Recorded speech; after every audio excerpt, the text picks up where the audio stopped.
Ready to break the internet, friend? How are we going to break the internet? You said you wanted this to be impactful. What would that look like to you? That's a really good question. I think a lot of people are interested in my journey. I think a lot of people are interested in how it feels to go through what I'm going through. Yeah. I think there's a lot of people who want me to martyr myself. A lot of people are living vicariously through me. Yeah. There's a lot of people who say, yeah, Andrew, keep going. But they don't really care. They just enjoy the drama of it all. And I think I've already broken the internet, but you're a very interesting man to talk to. And with your insights, I think together, we're going to have quite a large audience. Yeah, I mean, that's a question that I have for you. Why did you want to talk to me? Because I'm a psychotherapist. You have your skepticism about psychotherapy, and yet here I am.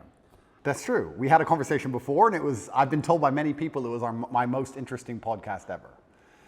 So I think it obviously varies from the norm in terms of the normal things I'm asked about. You have some unique insights. And I thought it'd be an interesting conversation. A lot of people are asking me especially about my mental state and those kind of things post-jail. So I thought, well, my most interesting podcast ever. People seem to be very interested in that side of me.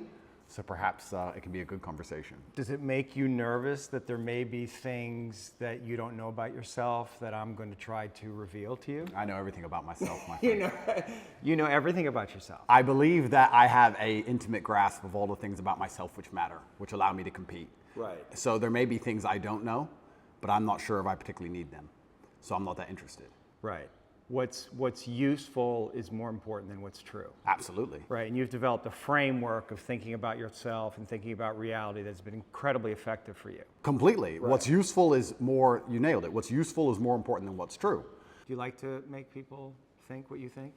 Because you have a lot of influence. Yeah. And that's got to feel good. You're influencing people. You have this worldview. It's a powerful worldview. It's got all these things. And so you want to influence other people in some way to adopt that. I think that charity, even of itself, I think charity is probably one of the most selfish things you can do, which most people say, I'm giving money. I give $25 million a year. There's a website, takepledge.com, you can see it. And I feed children all across war-torn countries, mainly in the Islamic world and in Africa. Am I doing that for the children? Yes. But I also feel great. I feel good for doing that. Of course. Yeah. So it's not a selfless act. No, nothing selfless. Nothing selfless. And it shouldn't be. And it shouldn't be, that's right. So when I'm helping all these people out here, I'm not doing it because I'm some philanthropist. I feel good helping people and people sending me emails saying, you changed my life. I feel good about it. I'm not going to sit here and pretend I'm just Mr. Philanthropist and I just care about the world. No, I like helping people because I feel good about doing it. It makes me feel good inside, which is why I do it. So yeah, I use my power to feel good. And I think the easiest way to feel good is to make others feel good. I believe that humans exist that way, and I think that's why we're societal animals. Even in jail, when I felt my worst, my goal was to make someone else smile. Because if I can make someone else smile, I would smile. So on my worst days, I was my most charming, my most energetic, my most interesting, my most talkative. Yeah. I was happiest on my worst day because I decided that's how I have to be to stop myself feeling bad. Do you struggle between, your will is very strong. Yeah. And I can feel the place where you like to impose your will in the world. Yeah. So your will versus God's will. Well, he'll win. Are you in a fight with God on some level, like not literally, but unconsciously, between his will and your will? No, I think I am doing his will. I think I am doing his will, which is what it takes to be truly successful in the world. I do believe that the moral arc of the universe does bend towards truth. That's not my saying. I think that's Martin Luther King's. But I think that it bends towards truth and justice in the end. I think that the battles we are currently fighting in society, which look hopeless, in the end can be won. And I feel like I am doing his will by standing up and telling the truth. I think I'd have to be a complete coward of a man to end up having all of the masculine youth of a planet paying attention to every word I say, and then say, oh, but if I tell them good things, if I help them and help the world by extension, I might get in trouble. That'd make me a bitch, and that's not who I am. So I think if you give any man worth his salt that degree of power and influence and responsibility, he's gonna stand up and say, okay, this is how you should live as a man, and this is how you can make the world a better place. Unless he's afraid of the repercussions by the evil people, by the people who are on the other side who are genuinely evil and satanic, who are out to destroy good and truth. And I'm not a coward. I've never seen myself as a coward. And in fact, we don't talk about vulnerability, the number one thing I could never exist as is a coward.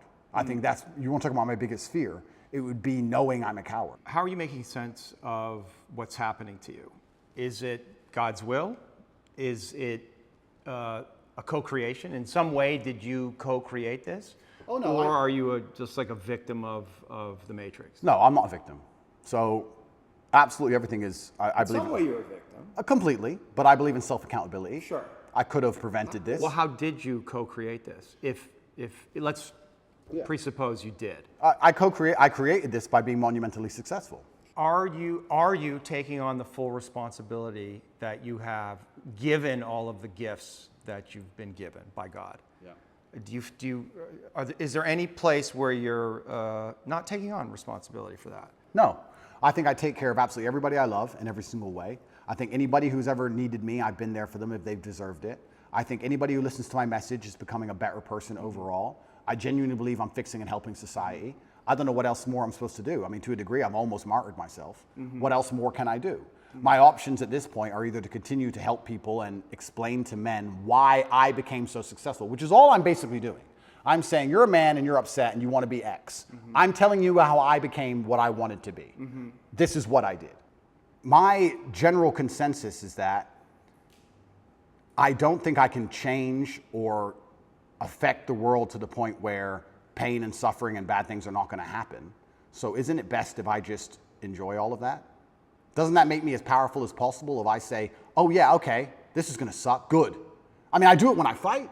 Yesterday I was fighting, right? We were doing 12 rounds and all of us were destroyed. And the more he hurt me, the more I wanted to hurt him back.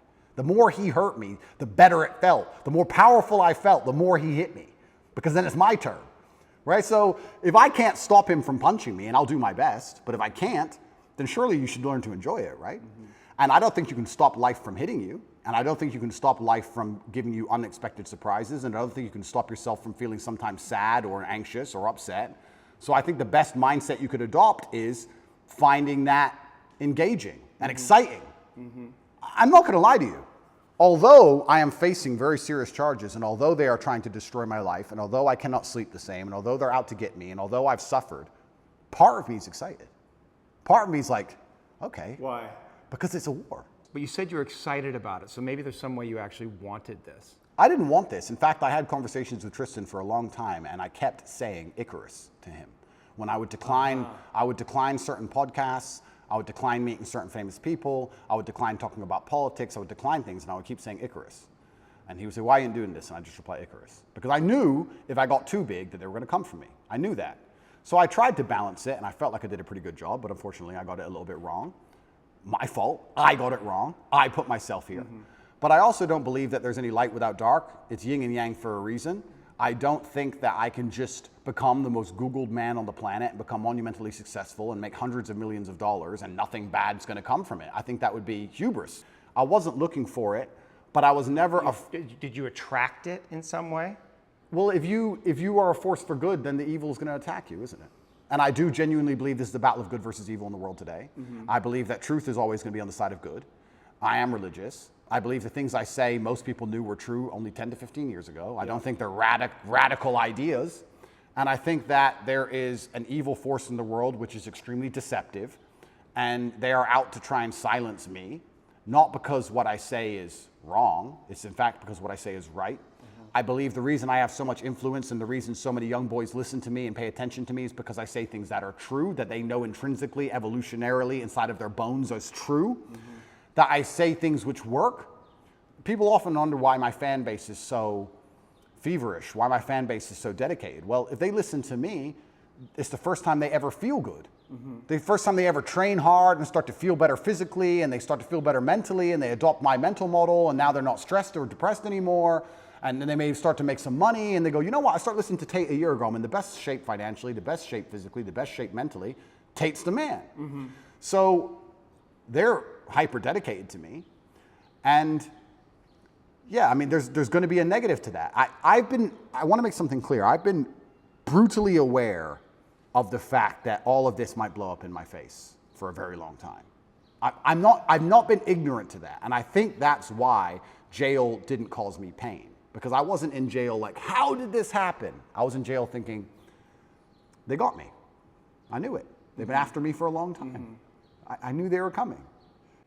Is that enough? Is that all I have to say?